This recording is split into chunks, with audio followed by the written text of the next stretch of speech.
അല്ല നമ്മള് ഇപ്പോ ഈ കോൺഗ്രസ് പ്രതിനിധി അഡ്വക്കേറ്റ് ആർ വി രാജേഷ് പറഞ്ഞ ആ തുടക്കത്തിൽ പറഞ്ഞ അഭിപ്രായത്തിനോട് എനിക്കും യോജിപ്പാണുള്ളത്. പ്രിമച്ചുറാണ് ഈ ചർച്ച ഇപ്പോൾ നടത്തുന്നത്. അത്ര റെലവൻസ് തോന്നാത്ത ഒരു പശ്ചാത്തലത്തിൽ നിന്നുകൊണ്ട് ഇത്ര ഒരു ചർച്ചയുടെ സാങ്കത്യം അതാണ് അദ്ദേഹം ചോദിച്ചത്.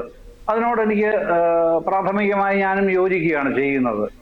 അതേസമയം അദ്ദേഹം പിന്നീട് പറഞ്ഞ കാര്യങ്ങളൊക്കെ എന്തിനാണ് ഈ അൻവർ CPM-ന് മുഖ്യമന്ത്രിക്ക് വലിയ തലവേദനയാണ് എന്നുള്ളതടക്കം, പിന്നെ ബൈ ഇലക്ഷനുകളിലെല്ലാം UDF ജയിച്ചു കയറി ആ പ്രശ്നം, UDF-ന്റെ കയ്യിൽ നിന്ന് സീറ്റുകളിലെല്ലാം ബൈ ഇലക്ഷനിൽ UDF ജയിച്ചു കയറി, LDF-ന്റെ കയ്യിൽ നിന്ന് സീറ്റിൽ ബൈ ഇലക്ഷനിൽ LDF ജയിച്ചു കയറി. ഇതാണ് ചുരുക്കി പറയാവുന്നത്, ഒരുപാട് ദീർഘിപ്പിക്കാതെ പറഞ്ഞാൽ.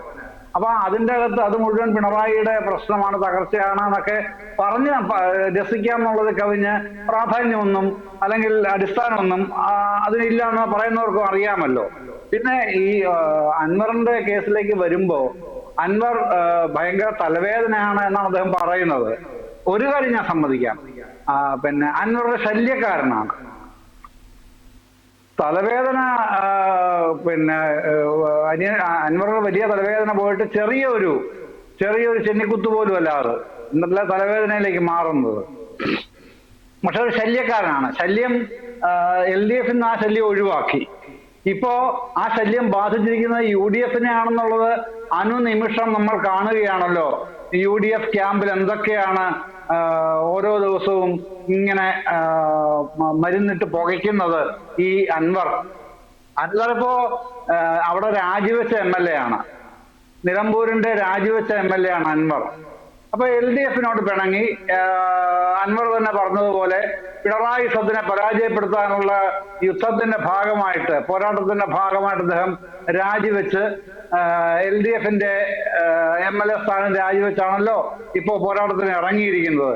സ്വാഭാവികമായും ആരും ചോദിക്കുന്ന ഒന്നാമത്തെ ചോദ്യം എന്താ?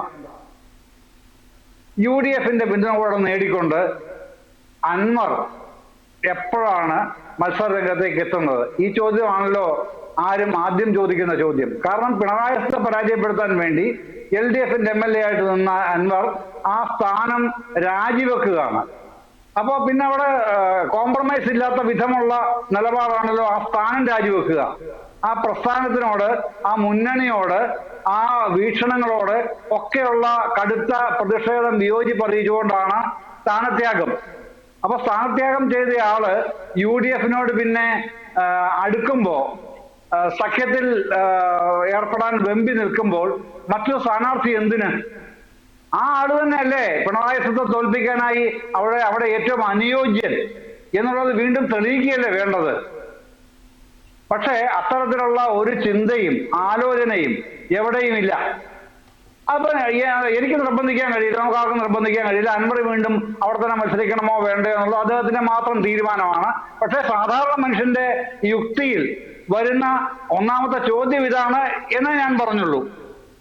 പക്ഷെ നമ്മൾ മനസ്സിലാക്കുന്ന അനുസരിച്ചാണെന്നുണ്ടെങ്കിൽ ഇപ്പോ അദ്ദേഹം ബൈ ഇലക്ഷൻ നടക്കുകയാണെങ്കിൽ ആ ബൈ ഇലക്ഷനിൽ PV അൻവർ നിലമ്പൂരിൽ നിന്ന് മത്സരിക്കുന്നില്ല എന്നുള്ളതാണല്ലോ ഇപ്പോഴത്തെ പൊതുനില. എന്നാൽ ചിലർ പറയുന്നുണ്ട് അദ്ദേഹം പിന്നെ ഈ UDF-നും LDF-നും ബദലായി മത്സരിക്കുന്ന സാധ്യതകളും ഒക്കെ ആലോചിക്കുന്നുണ്ടെന്നൊക്കെ പറയുന്നുണ്ട്. അതിന്റെ വസ്തുതകളെ കുറിച്ച് ഞാൻ ഇപ്പൊ പോകുന്നില്ല. ഏതായാലും കേൾക്കുന്നത് അൻവർ മത്സരിക്കുന്നില്ല എന്നുള്ളതാണ് പൊതുവിൽ കേൾക്കുന്ന കാര്യം. ഇനി മത്സരിക്കുന്നത് ആരായിരിക്കും? അൻവർ പറയുന്ന പിന്നെ മലപ്പുറം DCC പ്രസിഡന്റ് ജോയി മത്സരിക്കണമോ, അതോ ആര്യാടൻ ഷൗക്കത്ത് മത്സരിക്കണമോ? ലീഗ് താല്പര്യപ്പെടുന്ന, കോൺഗ്രസ് താല്പര്യപ്പെടുന്ന പൊതു സ്വീകാര്യനായ ഷൗക്കത്ത് വേണമോ? അൻവർ പിന്നെ പൊതു സ്വീകാരനല്ലാത്ത ആളല്ല ജോയി കേട്ടോ, വലിയ സ്വീകാര്യതയുള്ള ആൾ തന്നെയാണ് മലപ്പുറം ജില്ലയെ സംബന്ധിച്ച്, നിലമ്പൂരിനെ സംബന്ധിച്ചും ഒക്കെ ജോയി. പക്ഷെ കൂടുതൽ സ്വീകാര്യൻ എന്നുള്ള നിലയാണ് ഞാൻ ആര്യാടൻ ഷൗക്കത്തിന്റെ പേര് ലീഗും കോൺഗ്രസിലെ പലരും പറയുന്ന കാര്യം ഞാൻ പറഞ്ഞത്. അപ്പൊ പക്ഷെ ഇദ്ദേഹം പ്രപ്പോസ് ചെയ്യുന്നത് ജോയിയാണ്, അൻവർ പ്രപ്പോസ് ചെയ്യുന്നത്. അതുകൊണ്ട് ജോയി മതി എന്നുള്ള നിലയിലേക്ക് വരുമോ? അപ്പോഴാണ് ലീഗിന്റെ ചില നേതാക്കൾ പറയുന്നത് വരാം, അൻവറിന്റെ സ്ഥാനാർത്ഥി വരാം, ചിലപ്പോൾ വരാതെയും ഇരിക്കാം. ആ പോസിബിലിറ്റി അവിടെ നിൽക്കുമ്പോൾ തന്നെ അൻവറിന്റെ മുമ്പിൽ വെച്ചിട്ടുള്ള പ്രധാനപ്പെട്ട പിന്നെ ഒരു ഉപാധി, അത് കോൺഗ്രസിനെ സംബന്ധിച്ച് ഉപാധി എന്ന് പറയാൻ പാടില്ല, കോൺഗ്രസിനെ സംബന്ധിച്ച് അവരുടെ നിലപാടിന്റെ പ്രശ്നം കൂടിയാണത്. ഒരു രാഷ്ട്രീയ മുന്നണിയെ നയിക്കുന്ന പ്രധാനപ്പെട്ട പാർട്ടിയാണ് ഇന്ത്യൻ നാഷണൽ കോൺഗ്രസ്. അപ്പൊ കോൺഗ്രസിന് ഒരു നിലപാടിന്റെ ഭാഗമായിട്ടാണ് ആ പാർട്ടി പറയുന്നത് തൃണമൂൽ കോൺഗ്രസ് അഖിലേന്ത്യാ തലത്തിൽ ഇന്ത്യ സഖ്യത്തിനൊപ്പം ഇല്ലാത്ത പാർട്ടി എന്ന് മാത്രമല്ല, ഇന്ത്യ സഖ്യത്തിനെയും സോണിയാഗാന്ധിയും രാഹുൽ ഗാന്ധിയൊക്കെ നിരന്തരം, കൂടുതലും സോണിയാഗാന്ധിയെ തന്നെ എതിർത്തുകൊണ്ടിരിക്കുന്ന വ്യക്തി കൂടിയാണ് മമതാ ബാനർജി.